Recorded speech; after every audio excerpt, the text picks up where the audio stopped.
Selamat malam. Izinkan kami dari kelompok 1 atas nama Dias Fatur Rahman, Harun Yasir, dan Riki Akram akan menjelaskan tugas besar 1 kami pada mata kuliah Kimia Elektro yang dibimbing oleh dosen Ibu Imelda Uli Vistalina Simanjuntak, IRSTMT. Adapun presentasi dari kelompok kami mengambil judul tentang penjelasan tentang sel galvani, sel volta, dan sel elektrolisis. Kami sampaikan pada presentasi ini daftar isi ada 15 halaman. Yang pertama pendahuluan sel volta atau sel galvani, kedua prinsip kerja sel volta, ketiga bagian-bagian sel volta, keempat contoh sel volta, 5 perhitungan potensial sel volta, dan keenam aplikasi sel volta dalam kehidupan sehari-hari, ketujuh keunggulan dan kelemahan sel volta, ke-8 pengertian elektrolisis, ke-9 prinsip kerja elektrolisis, 10 bagian-bagian elektrolisis,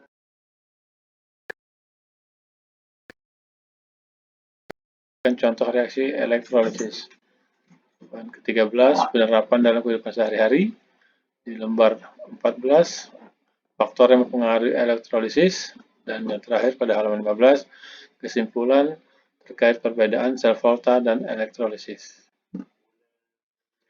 Nah, pada saat ini pada halaman ketiga poin 1 adalah pendahuluan terkait tentang sel volta atau sel galvani. Sel volta juga dikenal sebagai sel galvani, adalah jenis sel elektrokimia yang dapat mengubah energi kimia menjadi energi listrik melalui reaksi redoks spontan. Sel ini diberi nama berdasarkan Alessandro Volta, ilmuwan yang pertama kali mengembangkan konsep ini. Sel volta banyak digunakan dalam baterai dan berbagai aplikasi elektronik lainnya. Kemudian prinsip kerja sel volta yaitu didasarkan pada reaksi redoks spontan yang menghasilkan arus listrik. Proses ini terjadi dari dua reaksi, yaitu reaksi oksidasi dan reaksi reduksi.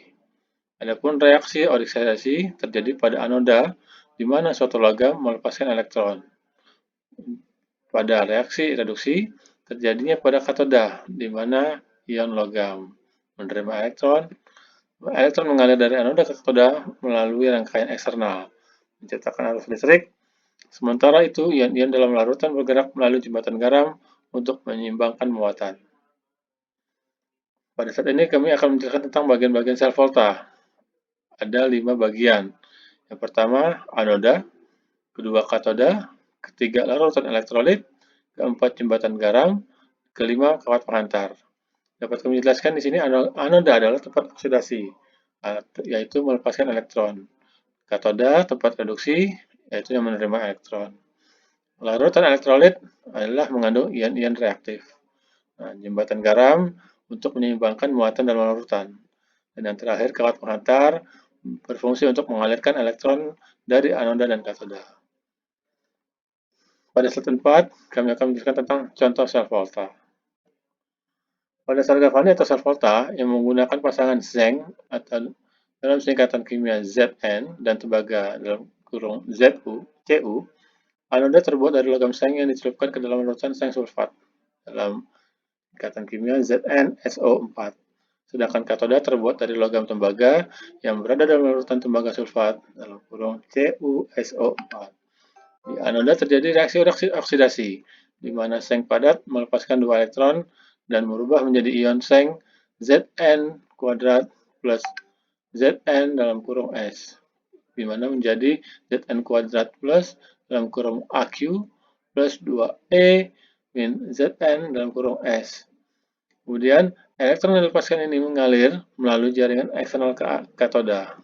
Pada CO2+, dari larutan menerima 2 elektron dan tereduksi menjadi logam tembaga padat, yang kemudian mengendap pada permukaan katoda. Reaksi keseluruhan terjadi adalah Zn dalam kurung S plus Cu2 pangkat 2 plus dalam kurung Aq menjadi Zn2 dalam kuadrat 2 plus dalam kurung Aq tambah Cu dalam kurung S. Proses ini berlangsung spontan, sehingga energi kimia dari reaksi redoks diubah menjadi energi listrik tanpa memerlukan listrik eksternal. Nah, setelah itu, pada poin 5 adalah terkait tentang perhitungan potensial sel volta. Potensial sel volta dihitung menggunakan persamaan Nernst, atau langsung dari potensial elektroda standar dalam kurung E derajat. Adapun langkah-langkah perhitungannya sebagai berikut. Yang pertama, gunakan tabel standar reduksi potensial untuk mencari nilai E derajat dari anoda ke katoda. Dalam rumusnya seperti di bawah ini, yaitu timur sel min sama dengan timur katoda dikurang timur anoda. Nah, adapun contoh perhitungan untuk sel Daniell, E derajat reduksi C2 Cu pangkat 2 plus dibagi Cu sama dengan plus 0,3 volt. Nah, kemudian untuk E derajat reduksi Zn pangkat 2 plus dibagi Zn sama dengan min 0,7 volt. Di mana rumus yang tadi kita sampaikan min 0,76 sama dengan 1,10 volt. Jadi, potensi sel Daniell adalah bernilai 1,10 volt. Baik, kami lanjutkan terkait aplikasi sel volta dalam kehidupan sehari-hari. Aplikasi sel volta ini bisa digunakan untuk penggunaan baterai dan aki, kemudian sel bahan bakar, fuel cell, kemudian proteksi katodik, dan yang terakhir biobaterai, biofuel atau microbial fuel cell.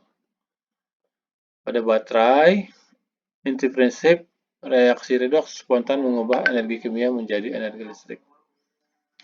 Ada baterai yang sekali pakai dan ada baterai yang isi ulang. Kalau baterai sekali pakai itu model seperti primer, misalnya alkalin.